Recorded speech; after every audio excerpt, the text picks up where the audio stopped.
Welcome to the Catalyst Sale Podcast with Mike and Mike. Sales is a thinking process. This podcast will help you learn about what works in sales, how to hone your skills, and increase your success. I'm your host, Jody Mayberry, and I am here with Mike Simmons. We have no Mike Connor today. What do you think about that, Mike Simmons? That doesn't happen very often. It does not happen very often, and Connor's in a very good place right now. The surf is probably pretty good. Well, you can never go wrong there. Well, we're going to sneak in a listener question when Mike Connor is not here. And this question comes from Jared in Florida, speaking of surf. And Jared said, in our organization, there is a lot of talk about KPIs. How do we know we're measuring the right thing? Mike, before you get going on that, I always like to, just in case, most people in sales know KPIs, but there may be some people that don't. What are KPIs? Key performance indicator is what the acronym stands for, at least from my perspective. Somebody may be able to correct me if I'm wrong on that, but that's what I've got in my mind. Okay, so in organizations, they talk about key performance indicators. That's what you're measured on. But Jared said, how do we know we're measuring the right thing? Jared, that is an awesome question. And depending on the level of effort that the organization went through when they created those KPIs, you may not be measuring the right thing. So like most instances, you've got a design component where you design and determine what your KPIs are going to be. You implement those KPIs, you begin to measure those KPIs, and you should have a feedback loop process where you evaluate whether or not the KPIs you're measuring should change over time. And that's a bit high level, but I'll kind of bring a specific example. We work with startups, as most of you know, early stage companies. One of the KPIs that they like to measure or use as a way to measure their success is revenue that's generated. Many times organizations that fall into this area are pre-revenue. Sometimes they're generating revenue, but they're not generating revenue at the scale that they expect to generate revenue. And sometimes there's a significant amount of time between each of those deals that they bring into their organization. So if you're using revenue as your primary KPI, you may not be measuring something that you can impact directly in the short term. And I'll give you an example. Let's say that we're working on a SaaS-based product, a software as a service product, subscription-based, where the expectation is that individuals will use this product on an ongoing basis. This could be something like Slack.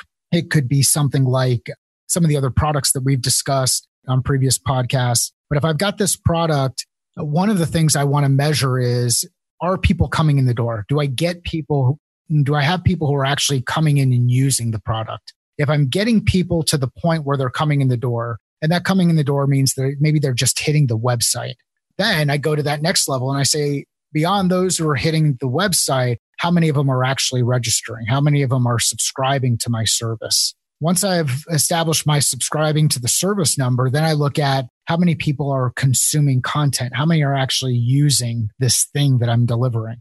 It's great that they use it once, but then the next question should be, do they use it multiple times? Do they come back? Am I creating a level of engagement? If I've got people who are coming to the door, I've got people who are registering, I've got people who are using content, and I've got people who are coming back, the next piece of information I'd want to measure in this kind of a scenario is how many people are sharing that with others? How many people are giving that thing, sharing that thing with others inside their network? And how is that driving adoption rates?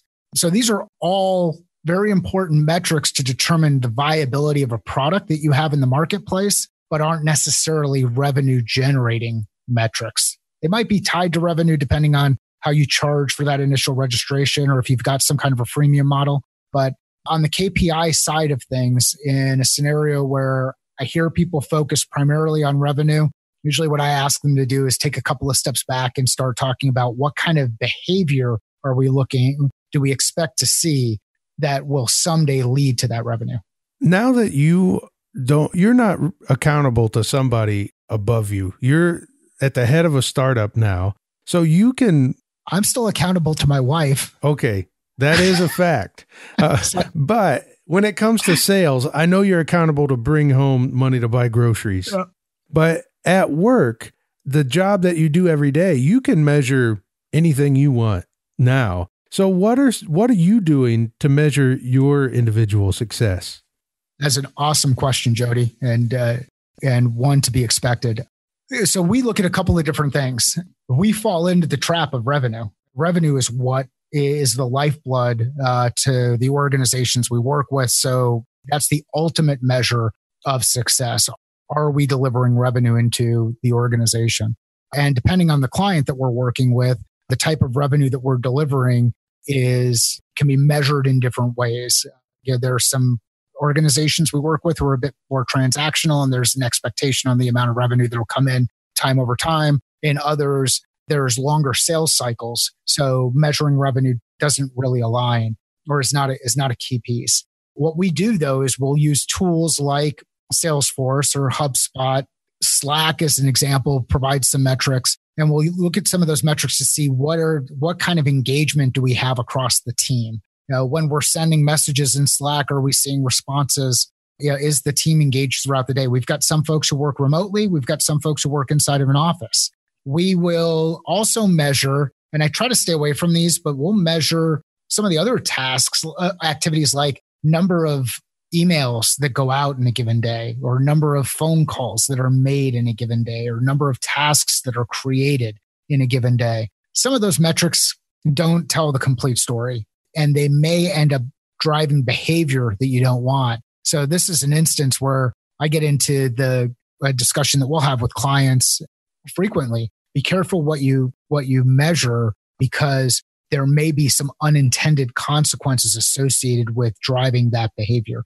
Now, as people who are out there working on different things, we find different ways to crack the code and different ways to game the system. There are ways to inflate in your CRM the number of activities that you have. And those activities don't necessarily always translate well to revenue. So rather than looking at it and saying that, and actually I would say that at Catalyst, first off, we do not have a set of KPIs that we use across the team that we manage the organization to.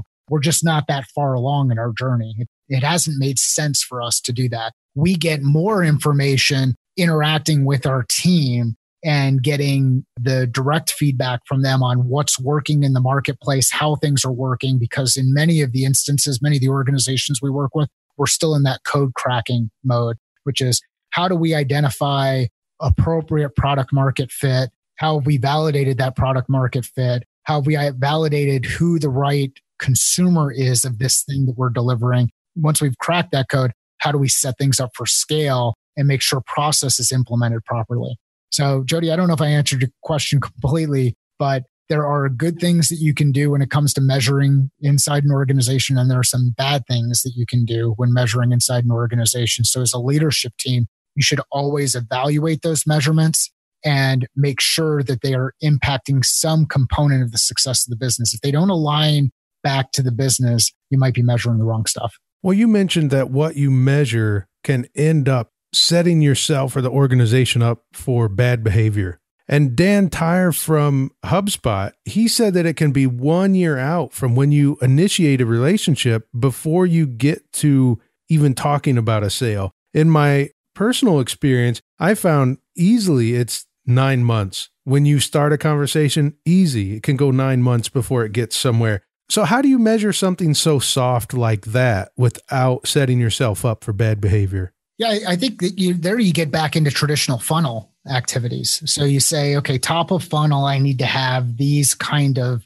activities that are going to lead to these kind of conversations that will lead to this type of a discussion that will lead to this type of a potential relationship, and just work your way down, and you start playing with the math there. But when you look at that, I think, and there's a couple of things I heard there. One of them is, hey, the things I'm doing today are about building my business in the future, not necessarily driving business tomorrow. And it becomes really difficult for founders to get that message in through their heads. They're so focused on, how do I drive this thing now? I need the revenue now. I've got to keep the business moving along. And you can use things like KPIs to indicate and illustrate success in the organization outside of the revenue that is being generated. And I want to be careful about falling into that trap of generating traction versus revenue. And we've talked about that in historic podcasts. And I can hear Connor chirping in my ear about, oh, it sounds like you're talking about traction. That's not what we're talking about here. What we're talking about are measurable things that say, yes, I am moving the ball forward. These incremental goals that I set for myself personally. And maybe that's a good transition here too, is talk about personal KPIs. You may have KPIs for an organization that are handed down to you and you can't influence them. You're not going to be able to change them. But what you can influence and what you can change are your own personal KPIs that you measure yourself against. And those KPIs might be, I'm going to conduct research on 10 new organizations this week, or 2 new organizations per day, or 1 organization in the morning and 1 organization in the afternoon each day of the week. And you can look back and you can measure your success against that objective. And if you meet your objective at the end of the week, you've done research on 10 more companies than you had the week before. So start looking at that as a way to kind of, if you need this kind of direct or direction at an individual rep level, start thinking about the KPIs you'd measure for yourself if you were running your own business as its own franchise. Well, I like what you've said there, because just like you, Mike, I have the entrepreneurial spirit, and there's a little rebelliousness when you're like that. And I know at some of my jobs where you would get KPIs and I'd always say, well, okay, those are all right, but that's not exactly what I want to do. And I would set up some of my own.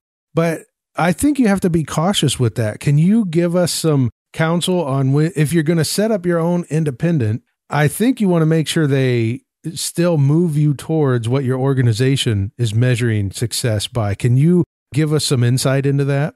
Yeah, I think everything should align. And, many times when I talk with organizations, in the context of leadership and leading an organization, we talk about the CEO or the general manager or the head of an individual business unit staffing the spotlight. And they've got the spotlight pointed in a given direction. And that spotlight, the things that the business does should be covered within the spectrum of that spotlight. From within the spotlight, you've got the individual lines of business or individual teams or individual groups who operate as flashlights. Those flashlights should shine within the spectrum of the spotlight. Everybody should be moving in that same direction. And then you as an individual contributor should be the laser pointer inside your own business unit's flashlight, which is inside the spotlight of the organization. And you should all be working toward the same objective. So if you're designing your own personal KPIs based on an internal objective that you've decided that doesn't align with what the business is trying to do, you may want to check yourself, because you're probably going in the wrong direction. And I would take that back up to the top of the ladder too. If you're putting out an edict for KPIs and your spotlight is shining at 360 and then all of a sudden turns to 270, or you're headed straight north and you turn due west, and then you turn around and head and point due east. Remember, it's going to take a little bit of time for the flashlights and the laser pointers to catch up with you. Okay, my last question about KPIs and measuring success. Quite often, they're handed down to us, and we don't have control over them. So in this question, assume, Mike, that I am a great performing salesperson, and I just don't have a bad attitude, and that's where it's coming from. So I'm a great salesperson. KPIs are handed down, and I just think, my gosh, they're measuring the wrong things. I don't agree with some of these. How do you handle that? Well, you never fail alone is another comment we've made out here a couple of times. You, as a high-performing individual inside your organization, you've built up a high amount of credibility, and you should be able to go to your boss and have a pretty candid conversation. Now, that doesn't mean taking the same direct approach that I might take and lay it out and say, this is what I think we should be doing. You may want to flank them a bit and share how some of the things you've been measuring in your own territory have aligned with and help to predict success. But as a manager of an organization, if an employee or a member of the team came to me and said, hey, I've been looking at this and I think this is something we should look at. We should evaluate as a performance indicator that can help us predict higher levels of success. If they bring data, I'm all ears. Now, I tend to be a data person, so know who you're working with. If you're dealing with someone who is a bit more on the visionary, creative side, likes to have their own ideas, then I'd approach them with a number of questions and get them moving toward that direction. If they tend to be more toward the data side, I'd bring the data side. Okay. So as we wrap up here, Mike, is there any last thought you want to put out there to Jared and people like him that have KPIs and measuring success on their mind? We've hit on a number of things. There are a couple of really important concepts and ideas that Jared can put into action today and that anybody who's listening to this can put into action today. Begin with your end or desired state.